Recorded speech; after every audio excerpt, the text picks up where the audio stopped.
why should it be a sad event, right? We should be celebrating their life, not commiserating their death. And so with my granddad, that's what I wanted to do. And I kind of wanted to do something similar with my dad, right? I was like, why don't we put music on? Mum was like, no, right, it's not a party, this thing. I want you to challenge. That's what I'm asking for. That makes me happy to be challenged, either to confirm my view or to challenge it. I have that awareness that if I do a good job with influencing you in my argument, then a crack will appear in your thinking and you'll embrace that. With other people, then they're not entering that conversation to enlighten themselves. They're entering it to just create a barrier and prove me wrong.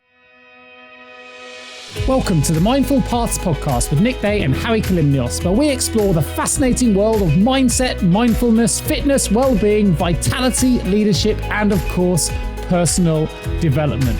Our goal is to provide you with insights to help you live a more fulfilling, happier, and healthier life. So if you're striving to be a better parent, friend, leader, colleague, or boss, or if you simply want to be more mindful and aware of the world around you, then this Mindful Paths podcast is going to be for you. We invite you to eavesdrop on our conversations, and we challenge you to discover a new insight to help you on your own journey towards personal growth and positive change.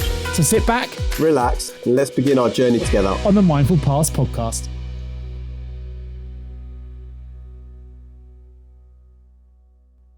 Harry, how are we doing, buddy? Good to see you. Yeah, good day, Nick. I'm doing well. I had a nice day actually at school, about an hour's drive from here. Nice kids, very nervous, but really engaged, and gave me some things to think about as well. Maybe which we'll talk about today a little bit, but generally quite good. How about you? Yeah, no, listen, it's good to hear you've had a good day. This is for those that are joining us on video or even on audio, hopefully it sounds a little bit better. We're moving up in the world of studio podcasting. So we've got a new software we're using today, trialing for the first time. So if you hear me clicking away, it's me trying to work out how to get the best out of this new posh software we're utilizing, but to help our listeners get better audio, better video.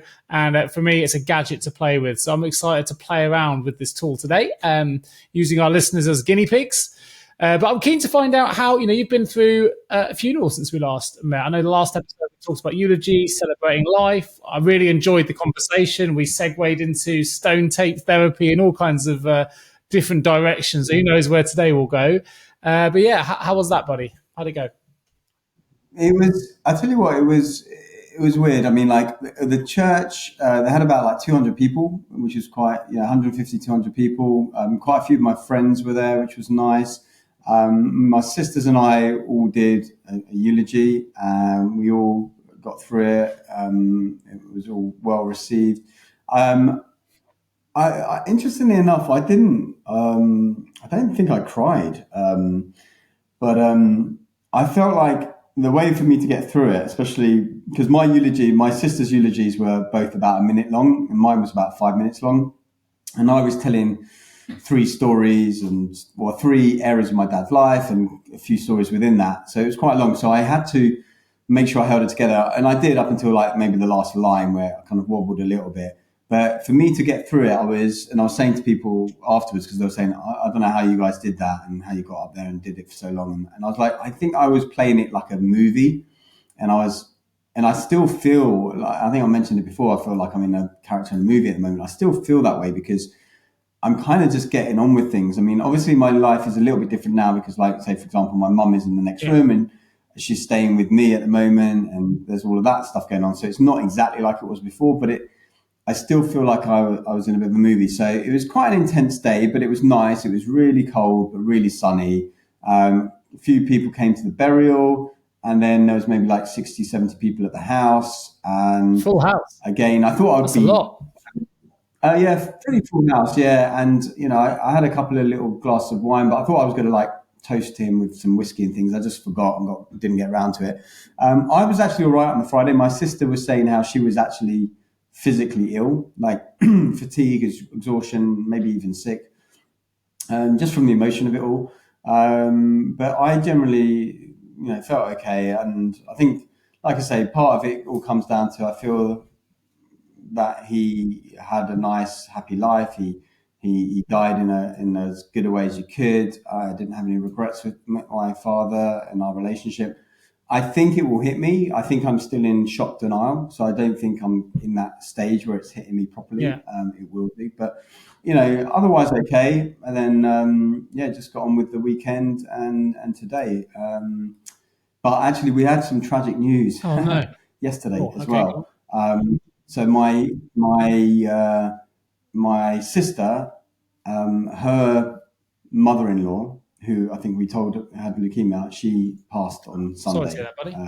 So exactly 4 weeks after my dad. I don't think they've told my niece yet because my brother-in-law is still in Cornwall, and I don't think my sister wants to be the one to tell her. And we're not sure how she's going to take it because now she's lost 2 grandparents in the space of a month, which is tough. Even though she knew that the other grandmother was unwell, and then obviously dad was a shock. And then she lost her other grandfather 6 years ago. So, she's only got 1 grandparent left now. So not great. I mean, obviously we knew it was coming. She was basically on no water and no food for like last few days. She wasn't able to do anything. And luckily her 3 children were there. And one of the children that came over from Australia, flew over from Australia to be with her. And hopefully she's more at peace. But yeah, so... Yeah, well, I was going to say some of them which would have sounded really inappropriate, but it depends how superstitious you are. So sometimes these things come in threes. I don't know if you're a 3 person, but my mum's ingrained that every time I have bad news, she always goes, "Oh no, I'm really worried for you because there's going to be something else that happens too." But how are you coping? Because that's a lot to take on. Emotions. You already said, I didn't cry. So that is there any? I don't know if there's any guilt association there, but there's obviously a question. Sometimes these situations can bring out anger. They can bring out sadness, remorse, frustration, stress. I think I'm going to embrace those later. I was having a pang of guilt as I was opening the front door because I was thinking this very thought. I was thinking, my dad has gone, right? And why, maybe I should be more in pieces. And I am to some degree, but I think I'm really going to notice it at those times that I really need him, right? In the every day, I'm kind of getting on with things, which is the way to do it. We've got a lot of admin type stuff to do. I've still got my work and job to do. But I was coming out of the car and I was thinking, I was feeling a bit guilt there. I was like, oh, maybe the guilt is now coming in because I'm like, now I'm guilty so I'm not guilty for the relationship we had, but maybe I'm guilty for not feeling the way I should be feeling. I think that's the common one. That's the common one, I think. Yeah. Yeah. I think I'm just going to look. I'm just going to try and ride it out. I think I noticed points of frustration. Like yesterday, I was getting really frustrated with my printer, for example, in a way that I wouldn't normally have done.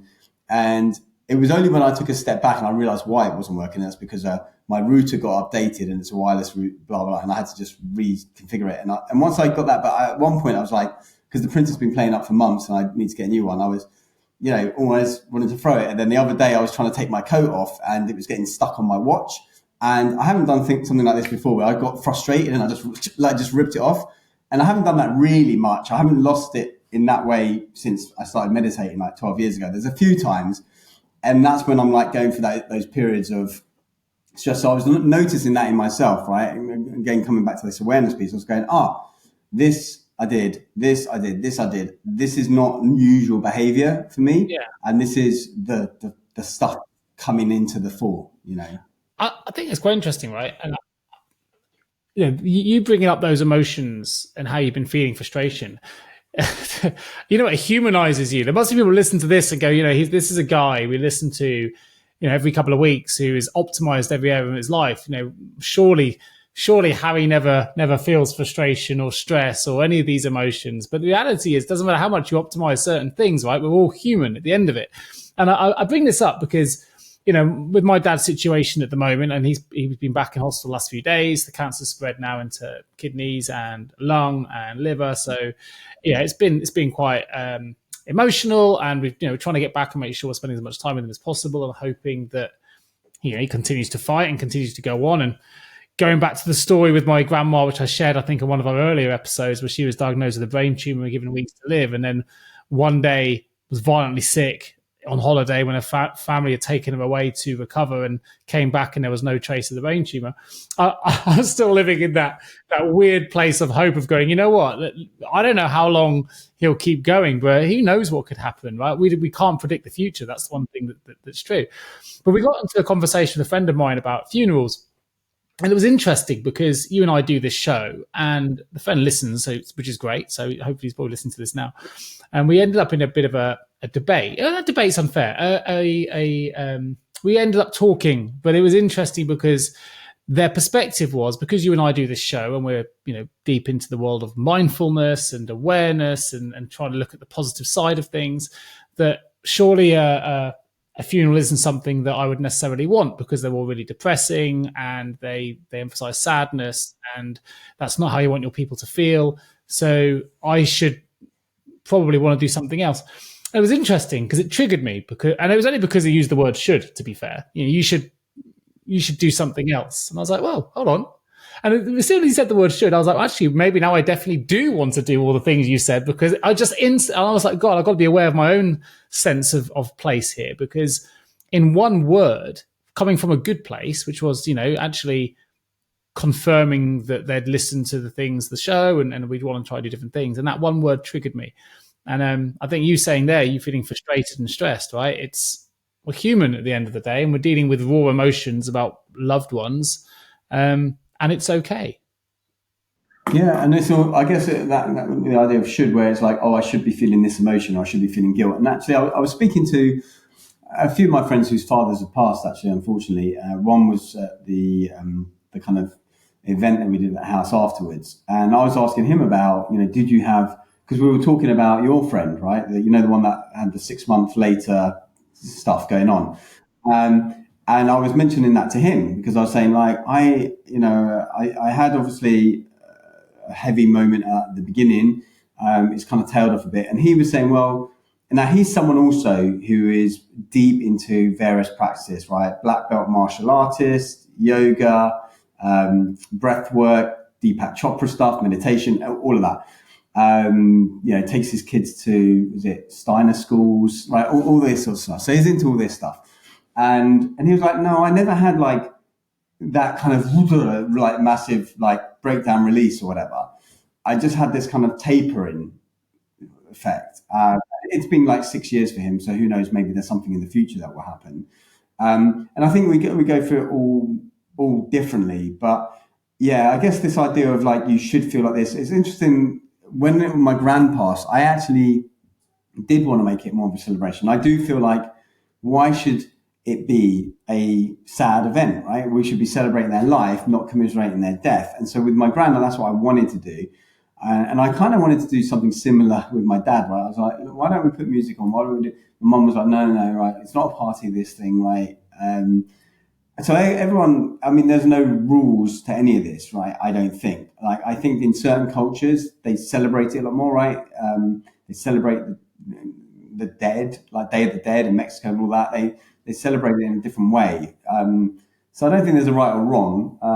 But it is interesting what you talk about, where you're told what you should do. And then most people don't like being told what they should do. I often say that with my students when we're talking about feedback. When you're giving feedback to someone, rather than telling them you should stand up straight, you must project your voice, you have to do this.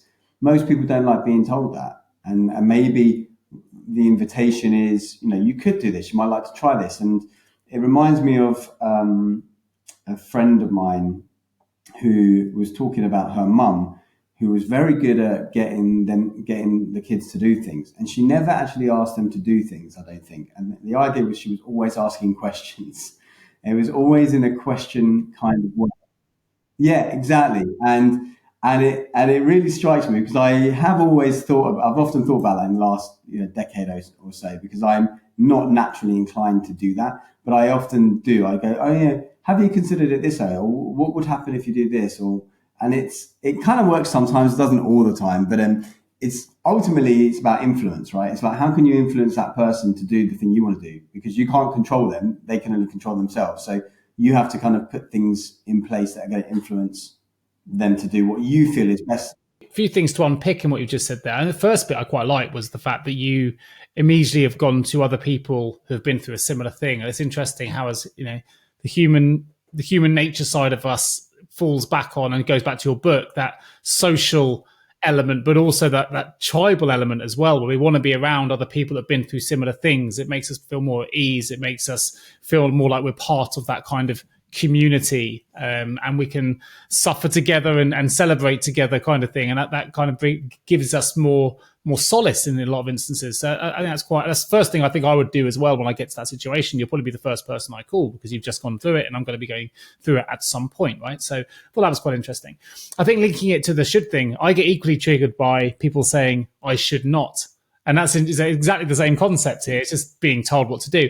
But I think you were talking about dealing with the kids there, about sitting up straight. And there's a concept in coaching where, rather than having a goal, we tend to create goals for ourselves, New Year's resolutions, whatever. I want to achieve X, Y, or Z.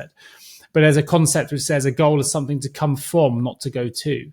So in that instance, whether it's sitting up straight, you could start with a goal to come from, which is, and I know that you value security and health and vitality, things like that. As well, in 10 years' time, how would you like to present yourself as, let's go further. How would you like to present yourself as a pensioner? Would you like to be someone who is arched with their back, who's unable to stand up or walk? Would you rather be able to stand proudly and have the vitality that you wanted? And then you work it back, and eventually you let the student come back to the idea that it all started when they started to slouch in their chair at school.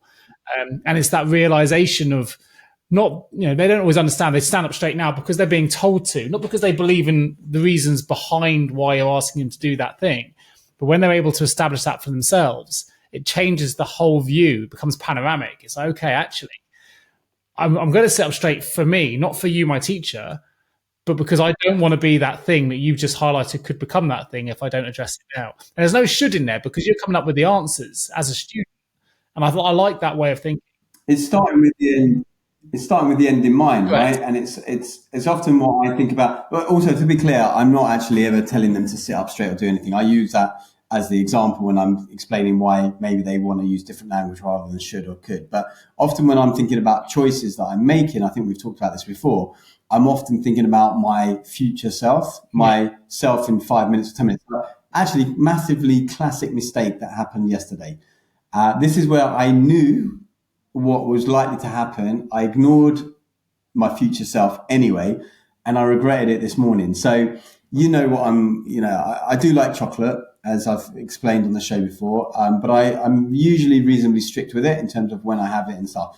So yesterday, I was in Waitrose, I think, and I found this chocolate bar, which I really like, with an on bar and then some biscuits. And I thought I was going to go back early enough to do some dinner and everything, and maybe have a little bit of chocolate with my mom, because I wanted to give her a treat. But by the time she got back and by the time I sorted things out, it was quite late. And then I ate the chocolate knowing that it was past my curfew for chocolate, which is usually 5 o'clock, because anything after 5 o'clock, I know, although I don't tend to have too much trouble getting to sleep, I know my sleep will not have as much deep sleep when I have chocolate.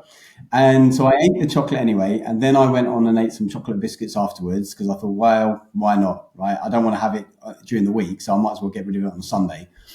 And I struggled, right? And I looked at my Oura ring today as well, because I woke up and I was tired. Even though I went to bed at 10:30, I got up at 6.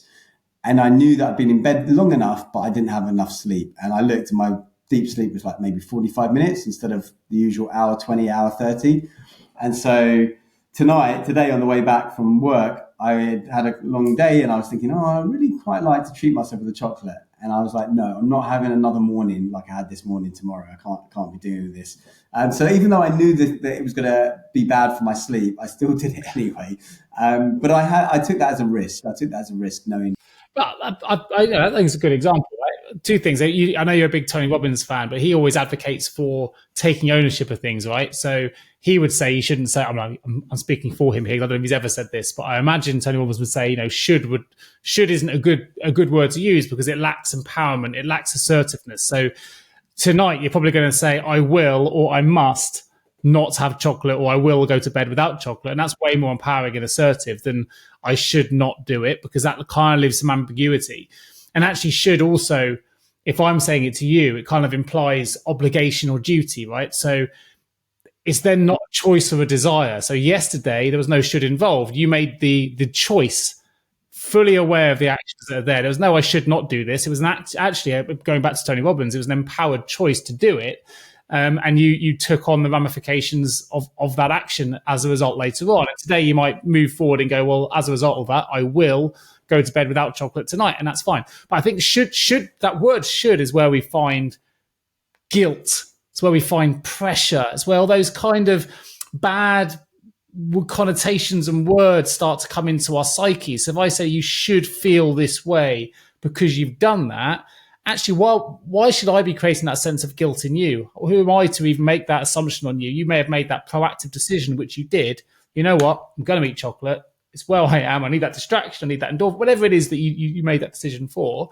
And today you have a Tony Robbins empowered decision to say, I will not do it tonight because I must get better sleep. And I think that's just way more powerful all in. Yeah, I mean, I don't even say I must not do it. I think what I do, again, is to take that out of the head altogether. So I said, like, if I feel the desire for something sweet later, and I have a backup, which is my mushroom hot chocolate. So it's a reishi mushroom hot chocolate. And that basically just takes the edge off that desire for something chocolate, but it doesn't really affect my sleep or anything like that, which is good, or not in a negative way. I was actually listening to Tony Robbins in the car on the way home. He was being interviewed by Tucker Carlson, I think. And but he was talking about Warren Buffett. So Warren Buffett, for those not listening, I guess, is known as the sage of Omaha. He's like he's really good with stocks. He's now in his 90s. He's worth over 100 billion. Most of that net worth came after the age of 65, incidentally enough. He was talking about this example, and I often talk about this to my students when we do the public speaking, because Warren Buffett went to like this prestigious university, like I think it was Wharton Business School. And I remember an interviewer asking him once, why have you not got the Wharton Business School diploma on your desk behind you? A bit like I've got mine from my university here. And he had the certificate of attendance that he got from the Dale Carnegie School of Public Speaking. And he said, I've got that because actually that's brought me more money and more wealth than any of the other things that I've ever done. And Tony Robbins was talking about this exact example. So I was like, oh my God, I'm always talking about this to my students, because being able to communicate his ideas, being able to enroll people into his business, into his ventures, was way more important than getting that piece of paper at Wharton Business School. And so I was thinking about Dale Carnegie the other day. As you know, I think I gave How to Win Friends and Influence People for Teenage Girls to my niece, but I was thinking about a particular part of that book in the funeral. So we were talking off air a little bit about the funeral, and I was saying how going into it, I was a little bit apprehensive, because sometimes you're, not just for the obvious reasons, but also you're interacting with lots of people that you haven't maybe seen or met for a long time. And family members, whatever. And sometimes, because I've got a very different way of thinking about things than maybe my more traditional outlook relatives, I was conscious of the fact that I didn't want to and I was thinking of Dale Carnegie, the best way of getting the best of an argument is not to have it at all. Yeah. And so I went in there very conscious, thinking I should probably not, right? This is me telling myself I should not spend so much time with these people, because otherwise inevitably what happens is it gets onto a conversation about something to do with my lifestyle. It comes up and goes point scoring, doesn't it? It goes into point scoring. Well, it's just because food is available, and then they'll see that I'm not eating that food, I'm having this food, and they go, oh, well, you're doing this, blah, blah, blah. And then it goes into this whole spiral thing, and then I will start talking about whatever, like different podcasts or books I've read, and they'll be like, hey, no, that's tosh, whatever. And I'm like, so I don't want to get into any of that. Luckily, none of that happened, because it was a bit of a blur that day anyway, and I made sure I didn't spend too long with those people. But it did get me thinking about, that idea of, stepping back and not having to win, and not having to be the person that wins the argument, and that idea of the best of getting an argument, the way to get the best of an argument is not to have it, which is hard for some people, especially like myself, who can sometimes want to. Well, you and I debate regularly, right? But I don't think we ever really border into argument. I think we have a healthy debate. I think as you know, that book changed my life. I think it changed my mum's life. I mean, it was the first sort of book of that kind of teachings, principles, philosophies, whichever you want to look at it, that I've ever given to my mum to read, which wasn't, usually we share fiction or whatever. And it changed her life. It changed the way that she viewed certain antagonizers in her life. And she was able to completely reframe, which we know is a very powerful tool we both use regularly, reframe the way that she was with certain individuals or what things that they said. And I think it's made her life way more positive as a result, because she had some individuals that caused her challenges, and now she can reframe and avoid the argument, as you say, to get the best out of it. I think what really struck home for me in that, and actually was interesting, because you just gave a scenario where people are asking you lots of questions, which could have led you down the rabbit hole to talk about the way you live your life for however amount of time, but Dale Carnegie is quite clear in his book, same one. I've only read the one book. I've read two of his books. But How to Win Friends and Influence People was the changing one. But he said in there, you can make more friends in 2 months by becoming interested in other people than you can in 2 years by trying to get other people interested in you. And I was like, whoa, okay. Now when you're at a party, and you see this all the time when you're watching dating shows or advice, the best way to really make a connection is to ask questions about other people and be interested in them, rather than keep going, I did this, I did this, I did this. Yeah. I mean, it reminds me of like something I used to say to my nieces and things, which is, don't go out looking to make friends, right? Go out looking to be a good friend, and then you're going to have those friends anyway. And I think that's the thing. And I do remember that, because I often would be someone that I can catch myself talking over talking.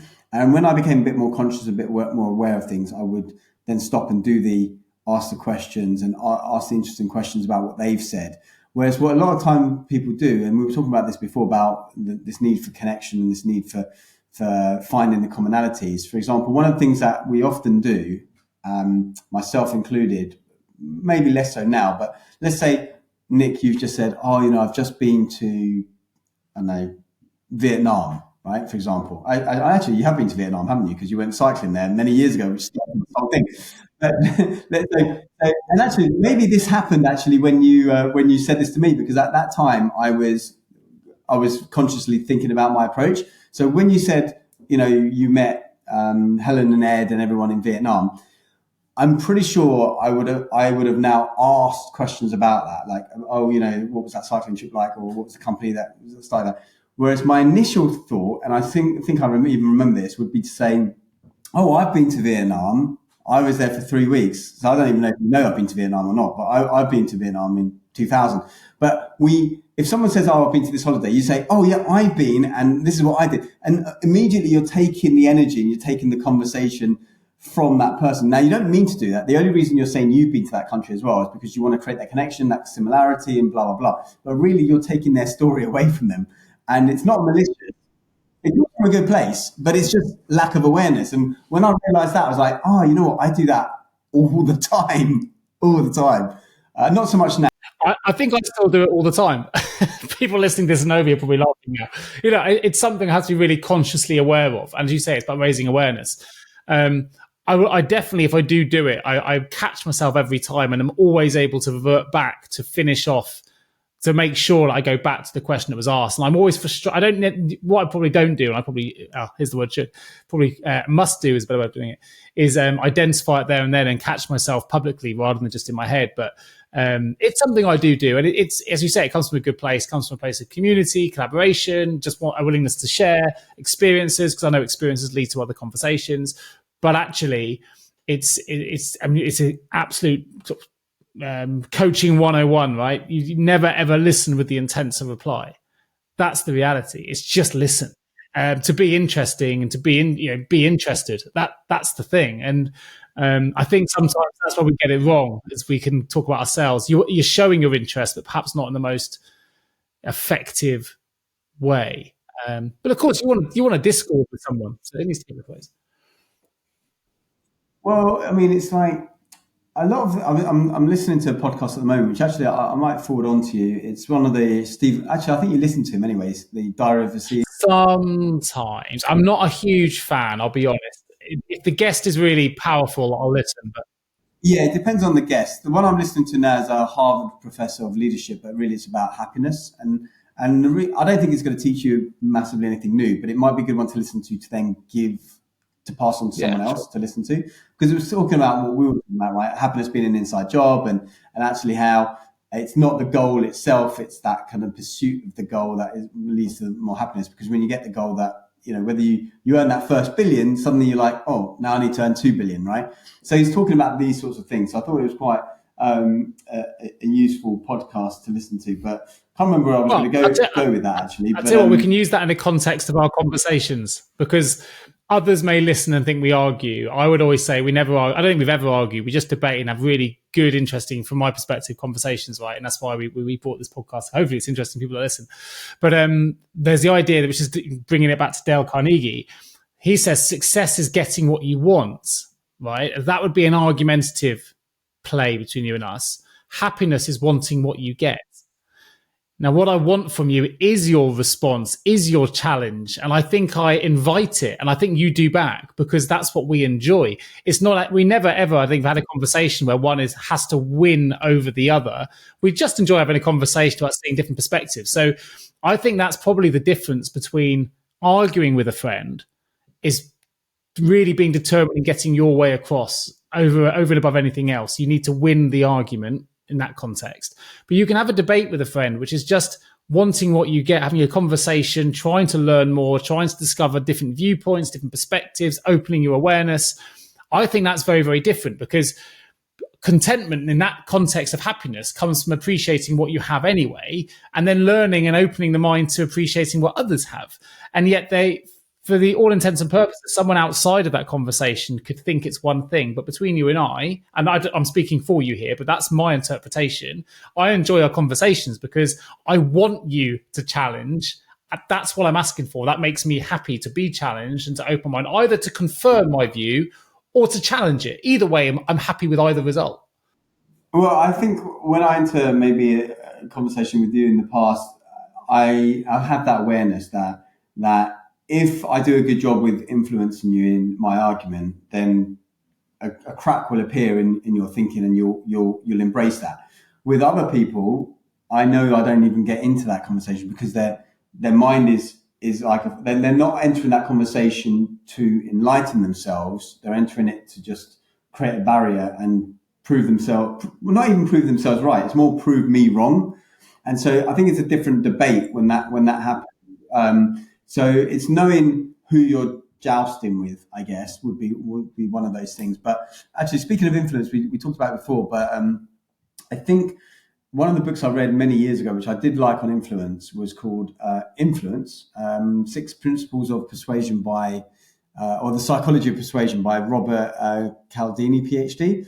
And in it, he talks about the 6 principles for persuading people to get things done. And what I like about this is not so much I use it for influencing other people, but I notice it when I'm being influenced. And I think it's really important, because I think there's been a lot happening, certainly in the last few years, where we have been, as a population, influenced to do certain things, whether it's social distancing or, line up for something or whatever.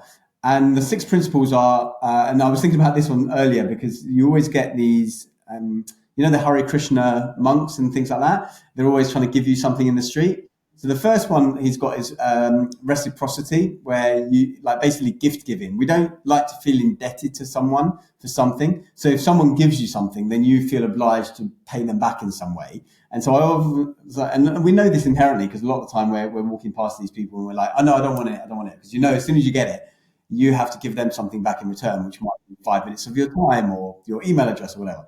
So that's one. The other one is consistency, which is interesting. So when people like to be consistent with what they have said in the past. So this is, in the sales world, it's always getting people to say yes often, right? Is your name Nick? Yes. Do you live here? Yes. And you've said about 50 yeses, and then by the time the question comes, you've been consistent with that. The other one, which has played a lot of part the last few years, is social proof, where, if we're uncertain how to behave or react, we look at others for their example. So then everyone is wearing a mask.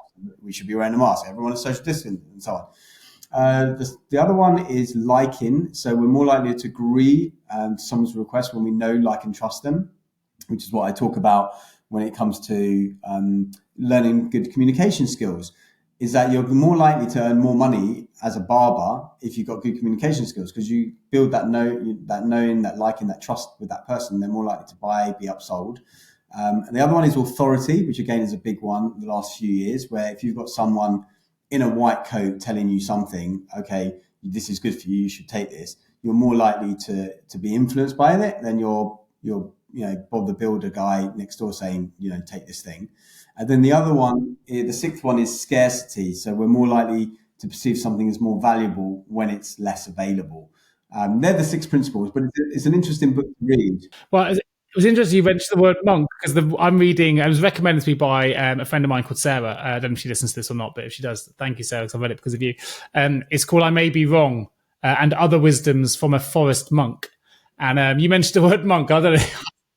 It's basically from life as a forest monk. It's a Swedish guy who basically moved away to become a forest monk. He just felt it was his absolute internal calling.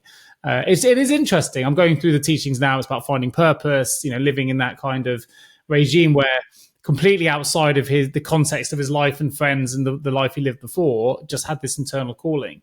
And actually, maybe that's why should was so prominent in my mindset earlier, because when the guy goes through this journey, everyone around him is saying he should or should not be doing certain things, right? And it was never about anybody else. It was his own internal journey, and he followed it because that's what he believed was right for him. And one of the things that you have to. But most people, you say you have to, actually, Harry, and I say, of course you do, maybe too flippantly. A lot of people don't listen to themselves. They don't listen to that internal calling. We push it down and we ignore it because we think we shouldn't. I mean, we talked last time, I know you've got a point to raise, but we talked last time about purpose. And one of the questions I said in the 6 questions I'll ask my clients is, what would you do if you had all the approval in the world? Many people don't do those things because they seek the approval of their partner, their parents, that they'll be frowned upon if they suddenly quit their job, packed up and moved to Vietnam. Or actually, if you were to do that, you could probably have a way better way of life in different elements. We go back to what Tim Ferriss says, and we talked about this before. If you want to live by the beach and sip cocktails all day, you can do that tomorrow. But you just can't do it in the UK or in America. You've got to go and live in the Philippines or somewhere where it's more affordable. You can have any life you want. You just have to be flexible to go and achieve it. So if you've got that calling, listen to it. And I only jumped in there because you said we have to, and I went, of course we do. And actually, I would say probably, I don't know what the percentage of the population don't, but many, many people don't listen to that calling at all.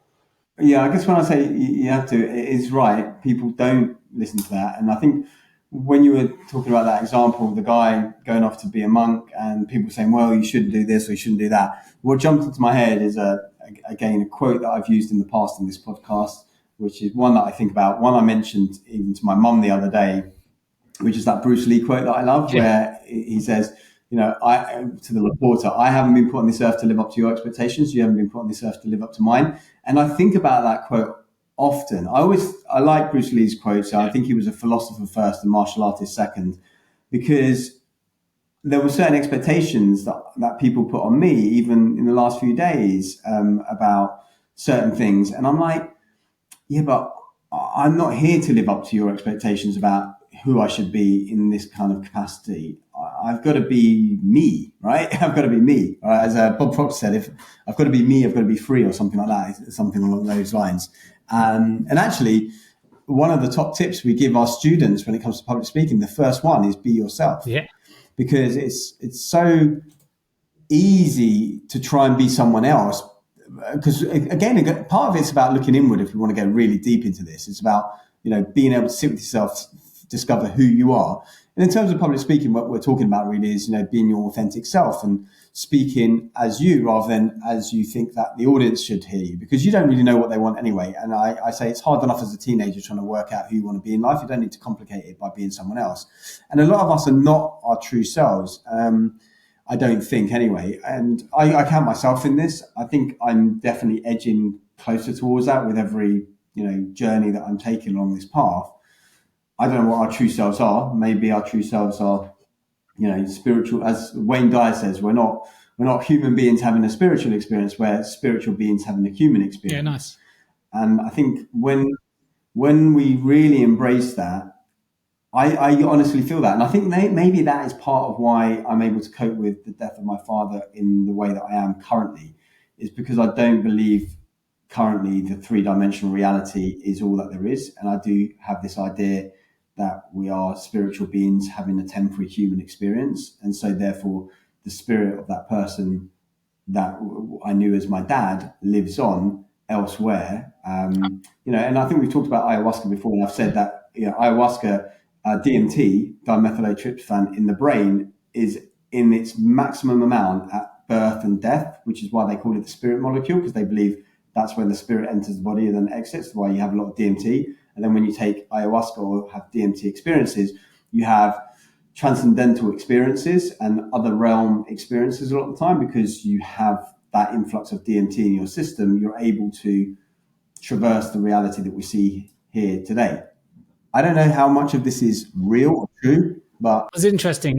We spoke when you lost your dad at the start, and you said, when you went to see the body, the spirit had left it, and it was an interesting experience. And I said to you at the time that it's something that I don't plan to do if I have the opportunity, because my mum gave a similar account that, that's the memory that for her, she was left with when she saw my dad's parents when they passed. And it's like, but actually, from the way you've described it, you've given me a positive, whatever, I don't know what decision I'll make when the day comes, because sometimes curiosity or I might be compelled or whatever it is to take that last look, knowing it's the last time I get a chance to do so. But actually, the way you put it there is, it's almost a nice thing. Although the spirit's left the body, it makes you potentially be more aware that maybe there is a spirit that lives on because it's left the body. I don't know. There's something beautiful in what in that visualization I've created for myself now in listening to go, you know what? There's a bit of me that wants to see that spirit leave, because I can say goodbye to the body knowing the spirit's still with me. And maybe I need to see that to get that perspective on things. I'll only know at the time.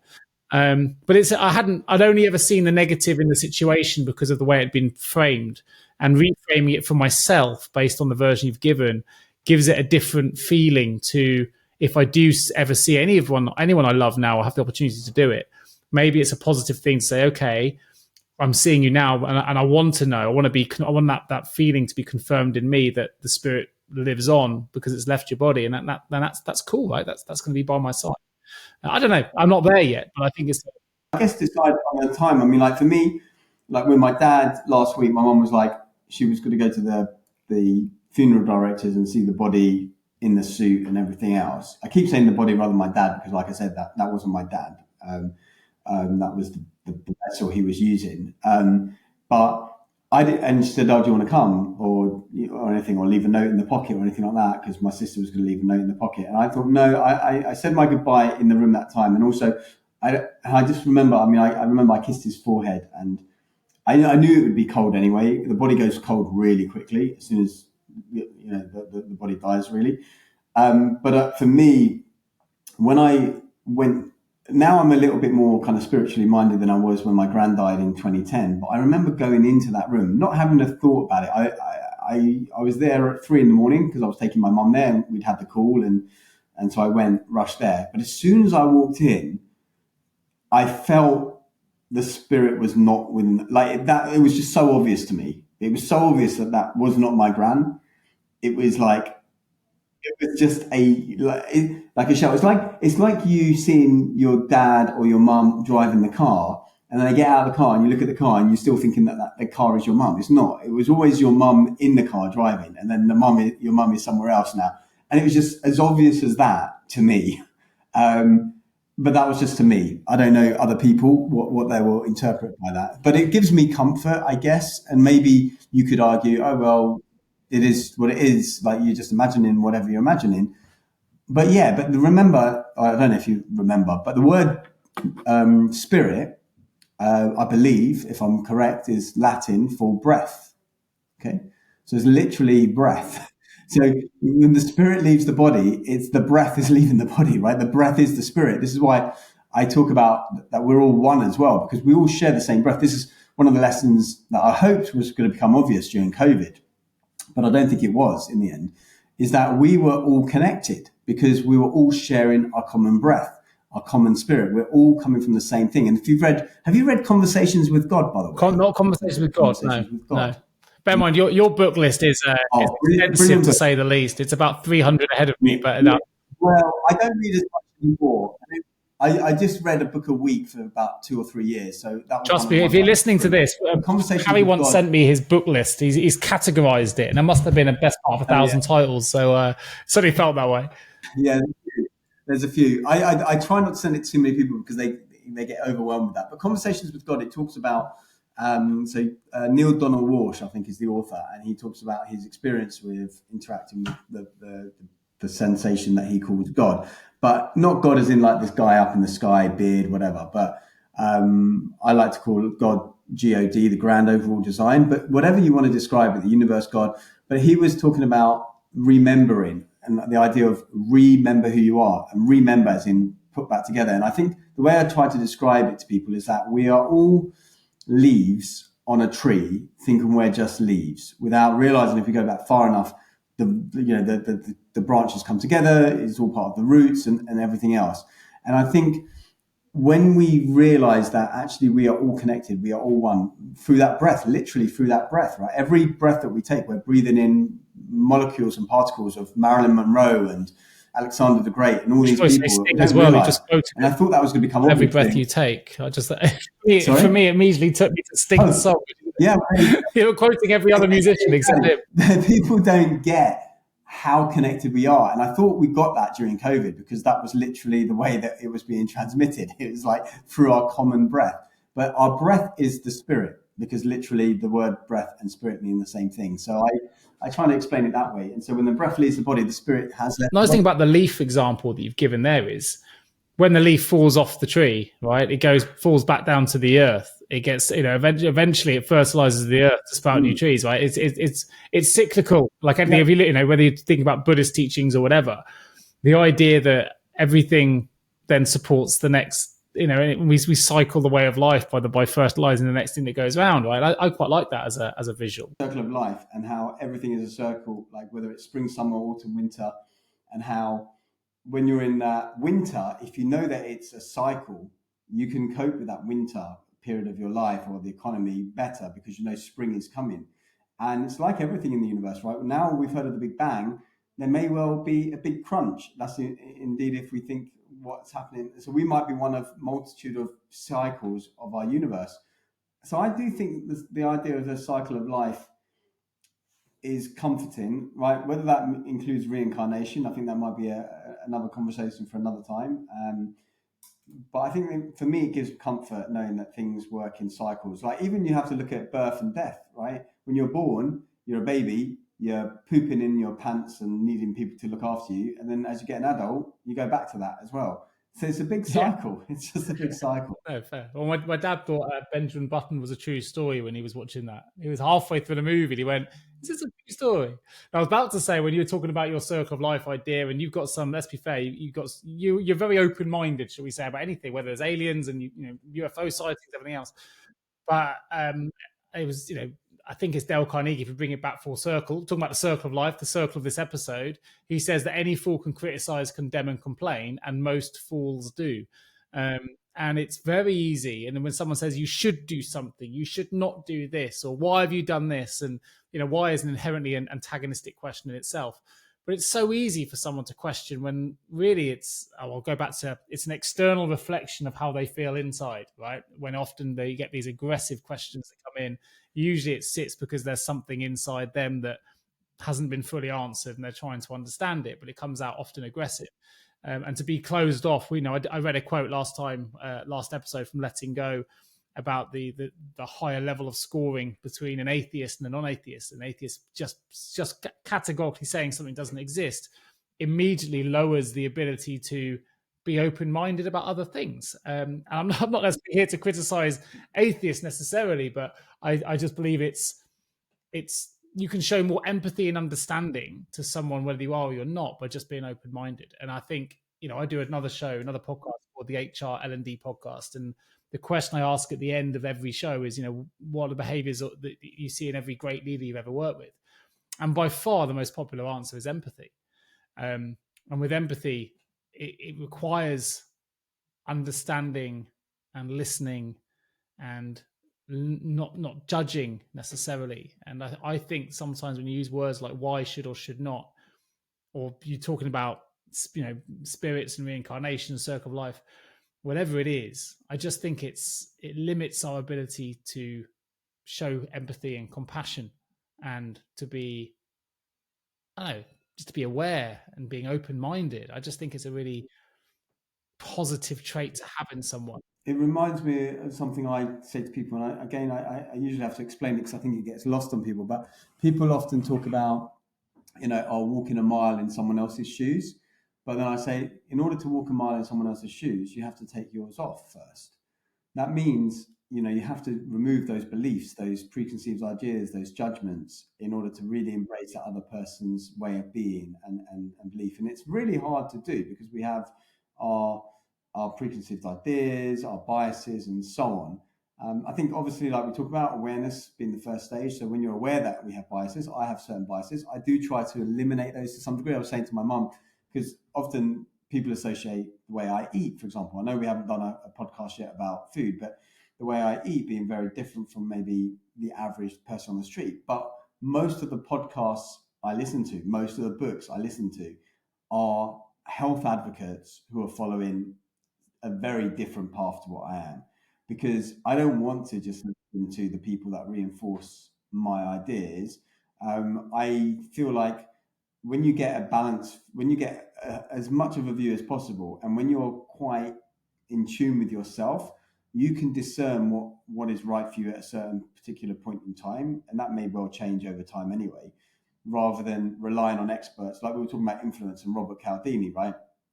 Being influenced by experts, because this is why I say it's actually a good book, not necessarily because I'm able to influence others, but because I'm noticing when others are trying to influence me. So if I see that, that doctor on TV saying, well, you know what, everyone else is taking this thing and you should take it. And if you don't, you're an absolute travesty to humanity.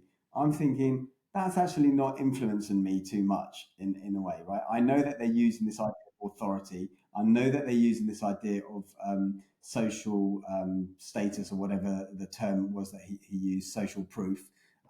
So I know that you're using this. That's not going to influence me. What's going to influence me is me looking at the facts that I've got in front of me and discerning what I believe to be the right course of action for me personally. That's what's going to influence me.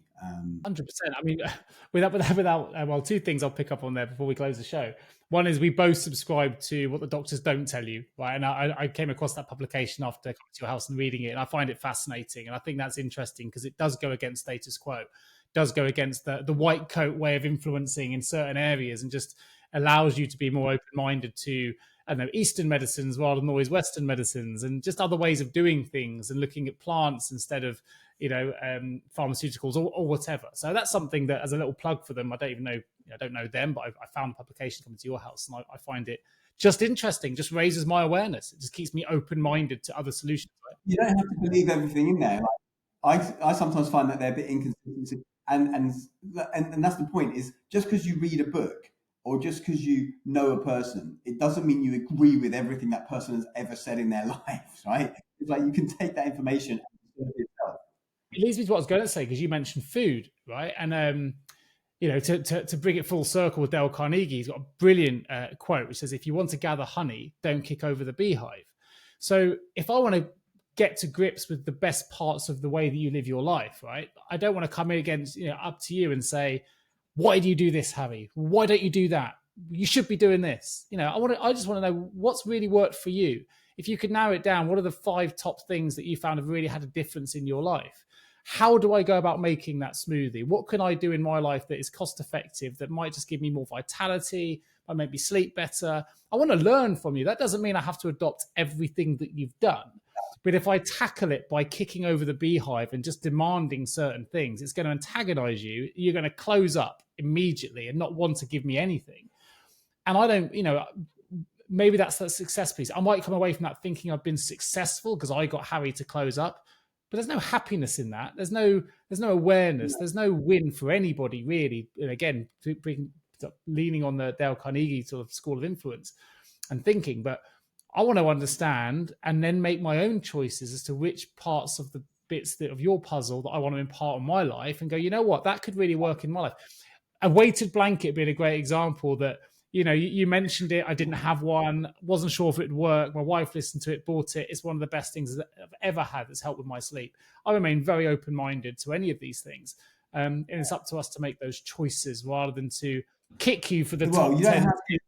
Exactly. Right, you don't have to kick the whole beehive over, as you said. And again, we're going full circle again, because I'm going to go back to a Bruce Lee quote, one of the ones I use in the book, which is, absorb what is useful, discard what is not, and add what is uniquely yours. Just because I like Tony Robbins in some things he says, it doesn't mean that I think he's the bee's knees in everything. And you do everything. People go, oh, you listen to that person, or you read this person, and you must be this. And it's like, are you that stupid that you think that everyone believes everything that anyone has ever said? Like, no, I've got friends that I don't agree with on something. If we all agreed on everything, we'd all live in the same house, have the same job, have the same haircut, do the same thing. We have to have these differences, and we don't need to take everything on board from even our most trusted people. We just take what's useful, right? You've taken the weighted blanket, you've taken the subscription to the magazine, great, right? And I've taken things from you, and I've taken things from other people, and you don't have to agree with 100%, right? You just want to take what's useful and adapt it to help us to grow. Right. And I could tell you I am, I can tell you I'm not, but neither can be true. It depends on how you want to take that information, right? You use it in any way you want to use it, and that's absolutely fine. Hopefully that's what this podcast does, gets people thinking, and maybe they go, you know what? I love that quote Hari's just said. I'm going to use that in my life. Or, you know what? I didn't cry straight away either, and I felt guilty for it. And this is a vitality expert feeling the same way. It's okay. We just want to share how we feel, work our way through our own problems day to day, and try and lean on the teachings and the things that we've discovered on our own journeys that have helped us. Now, Hari's way further down the path than potentially I am in some aspects of the health vitality stage. But, we don't compete. I know there's things in my life that I can support you with, and I know there's things in your life that hopefully, you can support me. And I think that's where our friendship blossoms, really. And hopefully it's helping the listeners to find their own path as well. Probably a good way to close today's show. Yeah, I think so. Yeah, it's been good. We've had a couple of teething problems with the new software, but hopefully that may have not been anything to do with the software. Maybe my internet connection dropped, or someone's dropped somewhere along the line. Who knows? But yeah, it's been really nice chatting as ever. I really enjoy these chats, and I approach these often as that conversation that I'm having with you, and just hoping that people listening in are feeling part of that conversation and able to just pick from those conversations we have the bits that are useful for them and help them in some way. So thank you for listening, everybody that does listen. Good to chat to you as always, Hari. And we'll bring you the next episode. Cheers, Hari. All right, take care, buddy. Thanks for tuning in to the Mindful Path podcast with Nick Day and Hari Kalymnios. We hope you found our discussions insightful, and hopefully you've gained some valuable takeaways to support you on your own journey. Please leave us a review on your preferred podcast platform, and share an episode that resonates with you with a friend or family member who may also find it valuable. Please also don't forget to subscribe to our podcast to ensure you never miss a future episode. And in the meantime, we'll continue exploring Mindful Path topics to provide you with more insights and more ideas to support you on your personal growth journey. Thank you for your support, and look out for the next episode of the Mindful Path podcast dropping soon.